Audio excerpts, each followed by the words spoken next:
membuat uang itu menjadi banyak. Kita memanfaatkan pekarangan rumah, kita tidak perlu bekerja keluar kemana-mana, semprot, panen, semprot, panen, harganya berlipat-lipat. Sama sekali saya tidak menggunakan modal yang besar. Halo sahabat cerita alam Indonesia, ini sebagai contoh cara saya menggandakan uang. Enaknya membudidayakan jamur di pekarangan rumah. Yang pertama, kita tidak perlu menyewa lahan. Ya, yang pasti itu sudah mengirit banyak sekali, tidak perlu menyewa lahan. Yang kedua, kita masih tetap berada di rumah. Kita tidak perlu bekerja keluar kemana-mana. Kita tetap sebagai wanita, terutama saya ya, yang memang ibu rumah tangga, saya tetap bisa merawat anak, merawat rumah, bisa. Intinya saya tidak perlu menjadi wanita karir kemana-mana, saya cukup berkarir di rumah saya sendiri, di pekarangan rumah saya sendiri tentunya.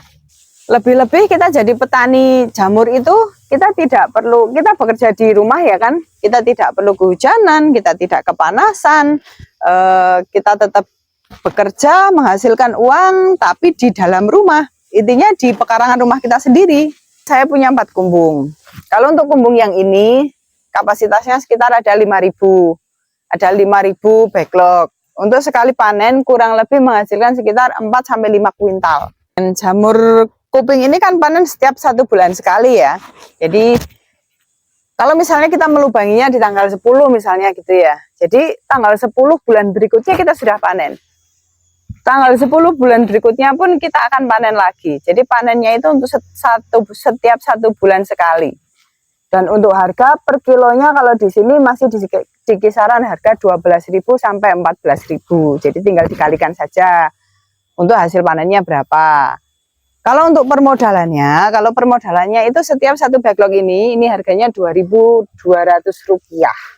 Karena saya bekerja sama dengan bakul jamur, jadi setiap kali panen kita sudah langsung diambil sama bakul jamurnya. Sudah langsung diambil, kita tinggal menunggu pembayarannya saja. Kalaupun misalnya tidak dijual ke bakul jamur, kita pasarkan sendiri, kita jual sendiri, juga banyak yang menerima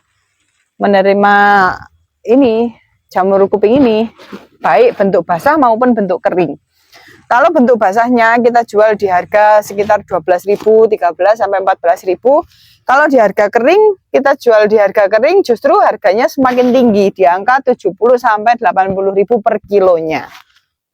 Jadi bisa dibayangkan berapa cuan yang kita dapatkan apabila dikeringkan, justru harganya berlipat-lipat. Dari penaruhan bibit sampai panen pertama itu kita membutuhkan waktu sekitar 30 sampai 45 hari. Dari penaruhan bibit sampai pelubangan sampai kita panen pertama sekitar 30 sampai 45 hari.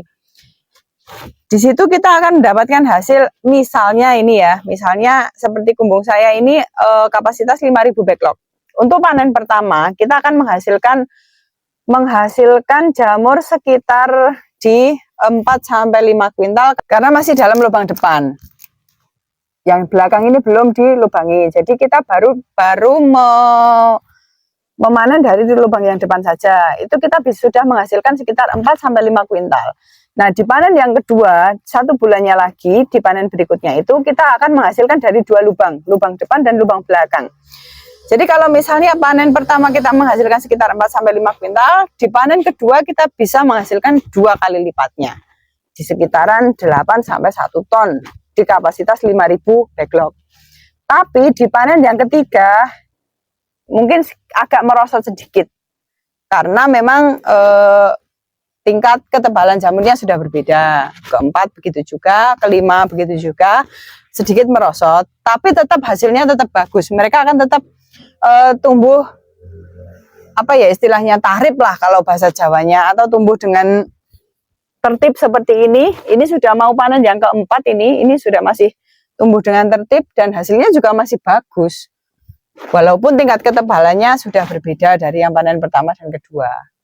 Kalau untuk bangunan rumahnya, bangunan kumbungnya ini pun saya bambunya tidak beli ya. Ini karena kita punya bambu, kita punya pohon bambu sendiri di kebun. Jadi kita ambil pohon bambu di kebun, terus kita gunakan sebagai kumbungnya, kita bangun. Itu pun kita nggak nyuruh orang ya, kita kerjakan sendiri. Saya, suami saya, begitu, sama anak saya, begitu. Jadi kita kerjasama. Jadi kita tidak menggunakan terlalu banyak modal untuk membangun suatu usaha. Kalau kita menyuruh tukang, anggap saja satu hari tukang itu satu hari 100.000 kita ambil paling rendah ya, untuk paling rendah 100.000. Kalau kita menyuruh 3 orang, kita satu hari sudah mengeluarkan 300.000. Sedangkan kalau kita lakukan sendiri, kita lakukan sekeluarga, kita kerjasama, uang 300.000 itu masuk kantong lagi. Kalau untuk bibit backlog, kita kerjasama dengan bakul jamurnya ini, yang biasa ngambil jamur. Kita bilang, Pak, saya ada kumbung, tapi saya tidak punya modal untuk membeli backlog dalam jumlah besar. Kalau misalnya diisi nanti kita potong tiap panen, itu seperti apa gitu. Dan alhamdulillah sama bakul jamurnya itu menyetujui, oke, saya isi kapasitasnya berapa, kamu yang merawat, nanti setiap panen kita potong dari hasil panen itu sendiri. Jadi sama sekali saya tidak menggunakan modal yang besar, cukup untuk membuat kumbungnya saja. Itu pun bambunya milik sendiri, tenaganya kita sendiri. Kalaupun misal beli ya alat-alatnya seperti paku, kawat, seperti itulah ya, seperti plastik, paranet, seperti itu. Dan untuk masalah isinya, backlognya sendiri kita kerjasama dengan bakul jamurnya, kita minta diisi, nanti pembayarannya dipotong setelah panen. Kalau tujuan awal kita membudidayakan jamur kupin, tentunya kita mencari cuan ya. Kita bagaimana caranya kita bisa membuat istilahnya menggandakan uang, membuat uang itu menjadi banyak. Jadi, tapi kita tidak harus bekerja yang begitu keras, kita tidak harus kepanasan kehujanan, kita memanfaatkan pekarangan rumah, terus kita meminimalisir modal. Jadi karena apa? Karena jamur ini kita mempunyai sekitar 7-8 kali panen. Terus kita modalnya, anggap saja kita ngutang, anggap saja kita modalnya ini ngutang.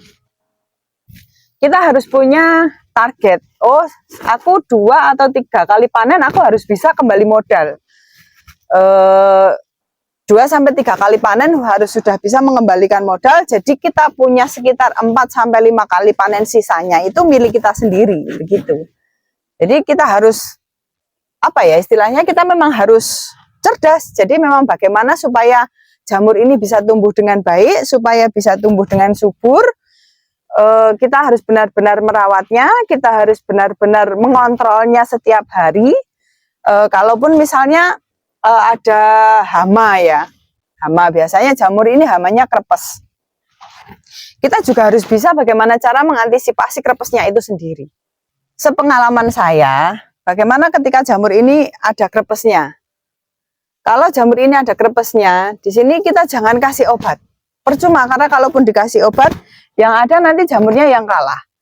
Caranya kalau ada krepes, itu kita buka. Jadi paranet plastik semua kita buka, kita biarkan dia kena angin, kita biarkan dia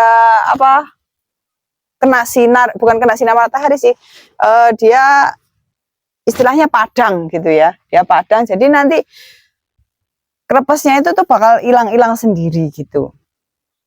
Terus ada lagi hama ulat. Kalau ulat itu pun jarang sih kalau hama ulat ya. Kalau ulat itu biasanya kita mengantisipasinya setelah panen, kita bersihkan. Jadi kita bersihkan dalamnya itu yang busuk-busuk, kita bersihkan, sisa-sisa akarnya yang masih ada, yang busuk itu kita bersihkan yang bersih. Terus kumbungnya kita buka dulu sekitar 2-3 hari, baru nanti kita tutup lagi, kita inkubasi lagi sampai dia tumbuh dengan baik. Kalau jika sudah afkir itu berarti sudah tidak berproduksi ya, ini berarti backlognya ini. Ini sudah di sekitar umur 7-8 bulan. Jadi dari penanaman sampai terakhir panen itu memerlukan waktu sekitar 7-8 bulan. Bayangkan kita sekali menanam, tapi setiap bulannya kita bisa panen, dan itu jangka waktunya sekitar 7-8 bulan. Kita cuma tinggal semprot, panen, semprot, panen, gitu aja. Tidak menggunakan banyak tenaga, tidak menggunakan banyak modal, kita tidak menggunakan banyak obat, kita cukup menggunakan air saja, air bersih. Jika video ini bermanfaat, jangan lupa subscribe Cerita Alam Indonesia. Bye-bye.